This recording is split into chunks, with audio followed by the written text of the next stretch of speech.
अब छोटे बेटे का नाम नारायण था और जब प्राण कर्षण करने लगे, देखो जीव को दो समय बहुत पीड़ा होती है, असह्य पीड़ा होती है। एक तो जन्म के समय और एक मृत्यु के समय जन्मत मरत दुसह दुख हुई, असह्य पीड़ा हुई। उसने अपने हृदय के निकटस्थ दुलारे प्यारे बेटे को पुकारा, नारायण बचाओ, नारायण बचाओ। बेटा नारायण तो न जाने कहाँ खेल रहा था, उसने सुना ही नहीं। दूरे क्रीडन का सक्तम पुत्रम नारायणाभयम लावितेन स्वरेणुच्चैराजुहावार कुलेन्द्रियः। व्याकुल होकर के उसने पुकारा, नारायण बचाओ, नारायण बचाओ। बेटा नारायण ने सुने, भगवान के पार्षद आ गए। भगवान ने कहा, दौड़ो, भगत पुकार रहा है। अब जरा भाव जगत में कल्पना करिए, एक खाट है, उसमें अजामिल पड़ा है, बाएं हाथ पर वक्रतुंडा मूर्धरोमणा आत्मानं नीतवागतम, काले काले भयंकर यमराज के दूत खड़े हैं और दाहिने तरफ भगवान के दिव्य पार्षद, गले में तुलसी की माला, बढ़िया तिलक लगाए हुए। ऐसा स्वरूप है कि देखते ही निर्भयता का अनुभव, इधर देखे तो डर जाए और इधर देखे तो आनंद विभोर हो जाए, निर्भय हो जाए। भगवान के पार्षदों ने डांटा, खबरदार जो हाथ लगाया। बोले आप कौन हैं? बोले हम भगवान के पार्षद हैं। बोले आप कौन हो? बोले हम यमराज के दूत हैं। यमराज को ही धर्मराज कहा जाता है, धर्मराज के दूत हैं।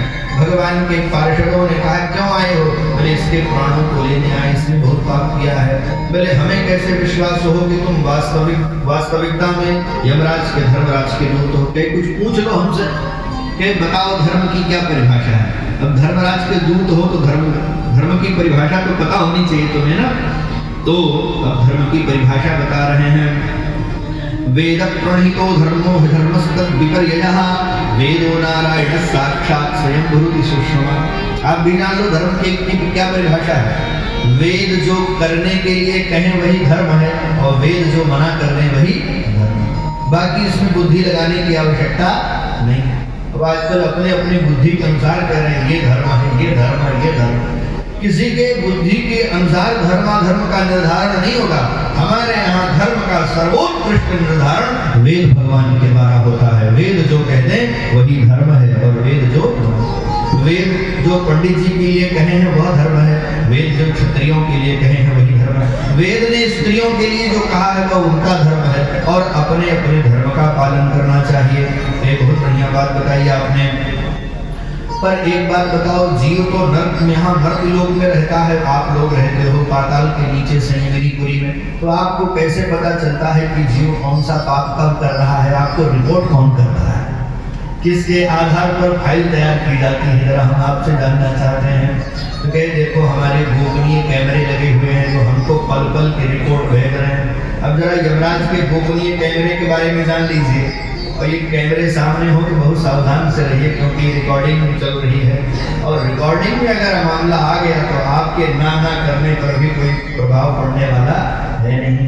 तो सूर्योग्नि कम मरुद्गाव सोमा संध्या ईदिशः कंकु कालो धर्मनिधि हेते दह्य साक्षिणः।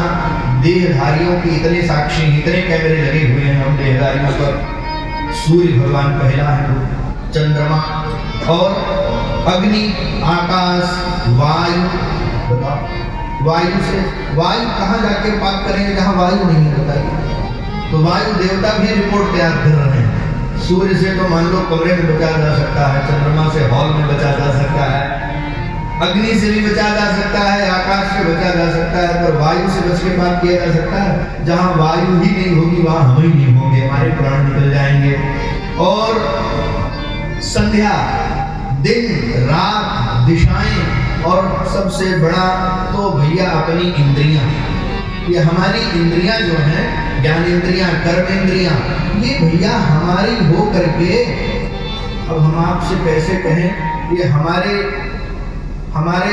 हमको ऊपर से कहती हैं हम तुम्हारे लिए कार्य कर रहे हैं, हम तुम्हारे हैं, लेकिन ये हमारे हैं नहीं। ये जो है रिपोर्ट हमारे खिलाफ करने वाली।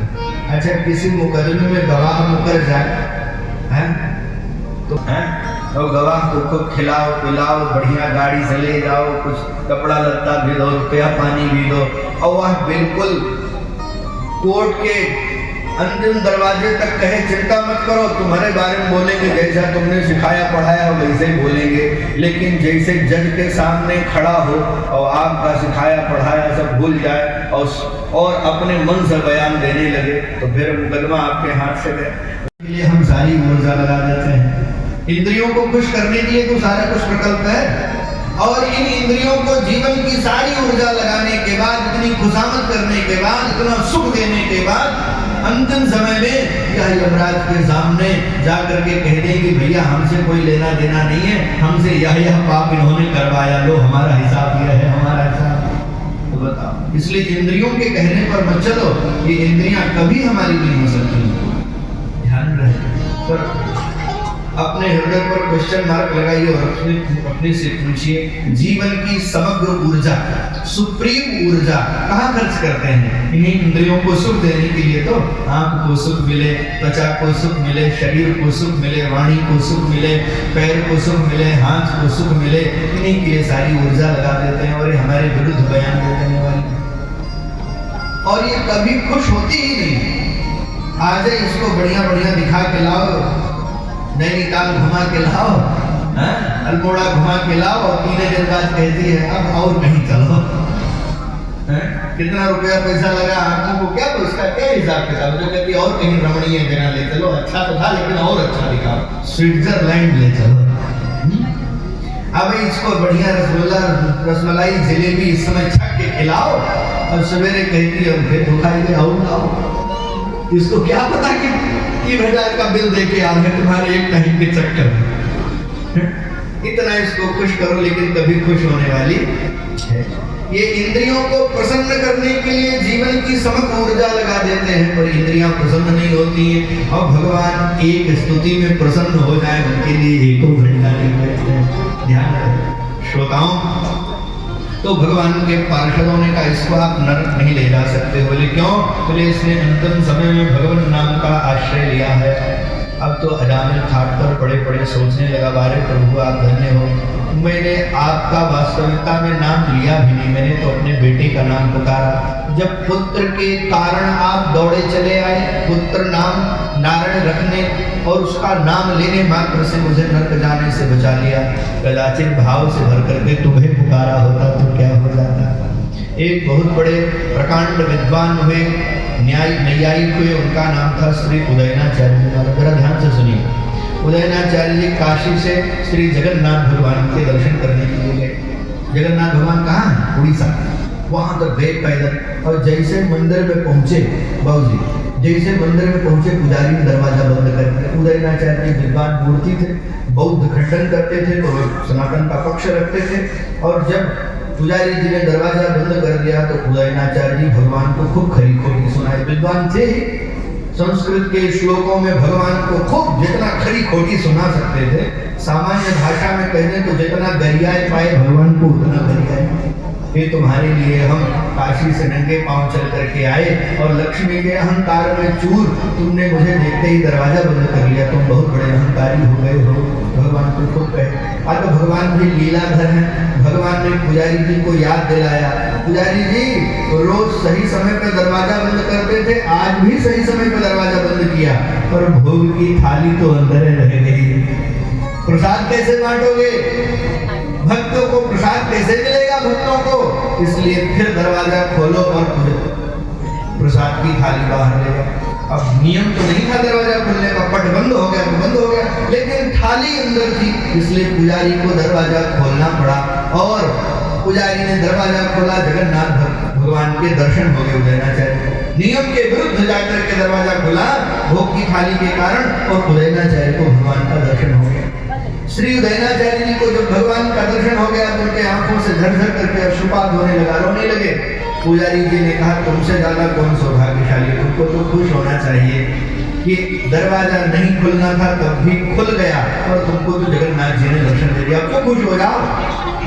तो श्री उदयनाचार्य जी ने पुजारी जी के चरण पकड़े और रोते रोते कहा, पुजारी जी इसलिए नहीं रो रहा हूँ कि भगवान ने दर्शन दे दिया, मैं इसलिए रो रहा हूँ कि मेरे कटु वचनों पर रीझ करके, मेरे अपशब्दों पर, मेरे गरियाने पर भी रीझ करके भगवान ने तुम्हारी बुद्धि फेर करके मुझे दर्शन दे दिया। अब मैं ये सोच रहा हूँ कि जब कटवचनों पर रीझ करके दर्शन दे सकते हैं तो कदाचित इन्हीं श्लोकों में इनकी स्तुति की होती तो क्या करते हैं, शायद मंदिर से दरवाजा खोल करके दौड़े चले जाते। तो भगवान किसी भी भाव पर रीझ जाते हैं महाराज। भगवान तो न जाने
हो सकता था कि अगर मैं भाव से भगवान का नाम उच्चारण करता तो स्वयं भगवान श्री हरि आ जाते। देखिए भगवान का नाम इतना अच्छा है। यद व्याजहार विदुषो नाम स्वस्त्ययनम हरे यदा नारायणेति जगात चतुरक्षरम। मैंने युग युगांतर के पाप उसके जल करके भस्म हो जाते हैं जब वो नारायण ये 4 अक्षर वाला नाम उच्चारण करता है। ये भगवान के नाम सांकेत्यम पारिहास्यम वा स्तोभम हेलमेव वा वैकुंठ नाम ग्रहणम अशेषागहरम विदुः। मैंने हंसते हुए उठते हुए बैठते हुए चाहे जैसे भाव कुभाव अनक आलसहूँ नाम जपत मंगल दिश दसहूँ। चाहे जैसे भगवान का नाम मुख पे आ जाए वह कल्याणकारी ही हो जाता है। यह उसी प्रकार से समझ सकते हैं जैसे कोई बहुत बढ़िया मिठाई चाहे प्रेम से काटिए और चाहे दांत पीस के काटिए, उसके मधुरिमा में उसके स्वाद में कोई अंतर नहीं पड़ता है। वैसे भगवान का नाम चाहे जैसे लीजिए वह आपका कल्याण ही करेगा। अब तो यमराज के दूत पहुंच गए यमराज के पास में, सारा वृत्तांत बताया तो उन्होंने कहा देखो भूल करके भी कोई भगवान के नाम का आश्रय उसको नरक मत लाना। तो नरक का अधिकारी कौन है? धर्मराज से पूछा, बोले जिह्वा न भक्ति भगवत गुण नाम ध्येय। जिस अभागे की जिह्वा कभी भगवान के नाम का स्मरण न करे, उच्चारण न करे, जिसकी चित्त वृत्तियां भगवान के चरणों का चिंतन न करें और कृष्णाय नो नमति यच्छ्रे कदापि, जिसका सर भगवान के चरणों में कभी झुके नहीं, ताना नयध्व, उसको लेकर के आओ। और जो भगवान के मंगल में नाम का स्मरण करे वह नरक का अधिकारी नहीं है। अब ये कितनी बढ़िया बात है। भक्ति शास्त्र के आचार्य तो कहते हैं नामनोस्ति यावती शक्ति पाप निर्वहणे हरे है तावत् कर्तुं न शक्नोति पातकं पातिसी जनाः। एक पापी उतना पाप कर ही नहीं सकता है जितना भगवान के नाम में पाप जलाने की क्षमता है। ध्यान रहे, तो जिनका भी कल्याण हुआ भगवान के नाम के कारण ही हुआ। तुलसी अपने राम को चाहे रीझ भजो चाहे खीज, खेत परे पुनि जामी है उल्टो सीधो बीज। भगवान का नाम उल्टा सीधा चाहे जैसे ले लिया जाए कल्याणकारी है। अच्छा कभी आपने ध्यान दिया रा कहने के लिए मुख खोलना पड़ता है। रा और पापा बाबा माँ बिना उठ लगाए नहीं बोला जा सकता है। उकू पद्मानिया नाम मोष्ठो, तो माँ बोलने के लिए मुख बंद करना पड़ता है। तो गोस्वामी जी कहते हैं जब जीव रा कहता है तो अंदर के पाप बाहर आ जाते हैं, और जैसे माँ कहता है तो मुख बंद हो जाता है तो बाहर वाला पाप फिर अंदर नहीं आ पाता है। जीव सदा सर्वदा के लिए पाप निष्पाप हो जाता है। तुलसी रा के तहत ही निकसत सकल विकार, बुनियावत पावत नहीं मकार लगावत किवाण। माँ दरवाजे का काम करता है, इसलिए भगवान के मंगल में नाम का स्मरण करना चाहिए। गोस्वामी जी तो एक एक का नाम गिनाते हैं, ये सब भगवान के नाम के कारण कर गए। नाम सुनिए। पारी लगे ही गति पतित पावन, राम भज सुन सठ मना, गणिका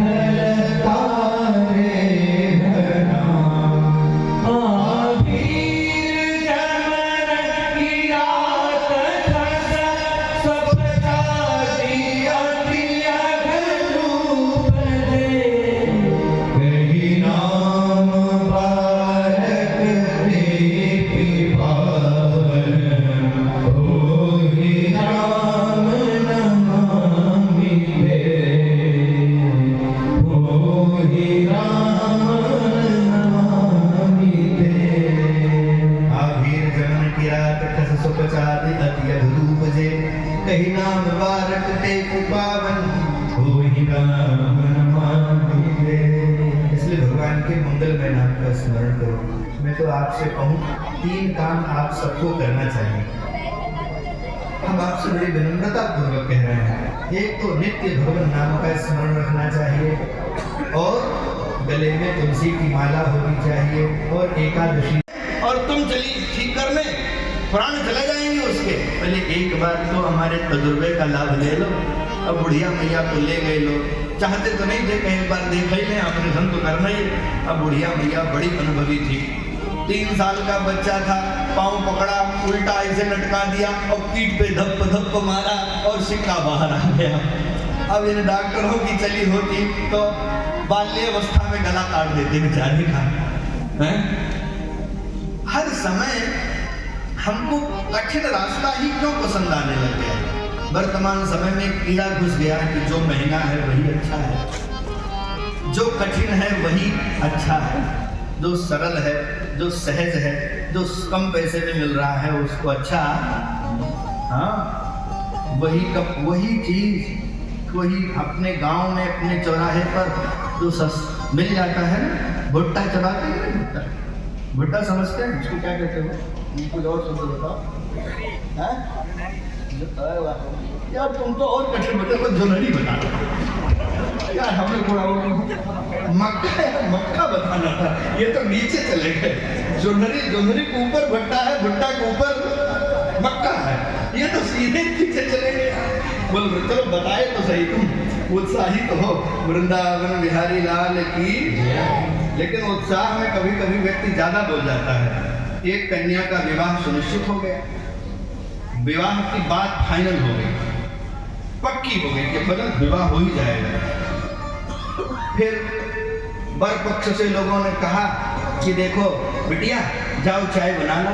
अब उसको चले जाना था, बोलना नहीं था, लेकिन जब बात फाइनल हो गई थी, विवाह सुनिश्चित, बस चाय बना के ले आओ पी लें, बात पक्की है ही है। जो माता जी कितनी सीटी में चाय बनेगी, भाई यही बात ब्याह, बोले बस चाय तुम यही रहने दो, तुम अपने लिए वर ढूंढो, मैं अपने लिए कन्या। तो कभी कभी ज्यादा बोल देने से भी मामला गड़बड़ हो जाता है, इसलिए बहुत सोच समझ के बोलो। बोल वृंदावन बिहारी लाल की। तो हम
कोई धर्म बदल गया है तो सब घरों में आग लग गई, तो सभी जगह। हमारे घर में भी यही है, बहुत समझाए। एक बार हम बड़ा विरोध किए अपने घर में कि हम ये सिस्टम नहीं लागू होने देंगे, हम पंडित जी हैं, हम दुनिया को उपदेश देते हैं, ये ठीक बात नहीं है। अब भैया भंडारा हुआ, परोस करके खिलाने वाला, एक दो पंखे के बाद परोसने वाले गायब हो गए। अब हम ही लोग खोजे, चलो परसों अकेले, परेशान कर दिया सबने।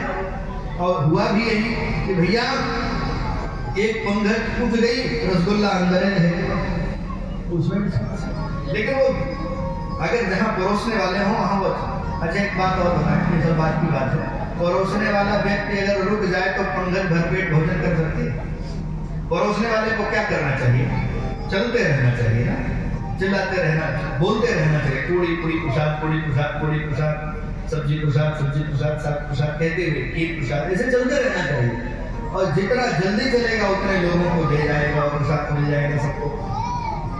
वैसे देवर्षि नारद ने कहा, अब मेरे पांव कहीं टिकेंगे नहीं तो मैं चलता रहूंगा, और मैं भी तो राम नाम का प्रसाद वितरण करता हूँ। ज्यादा जगह जाऊंगा तो ज्यादा लोगों को राम नाम की प्रसादी मिल जाएगी।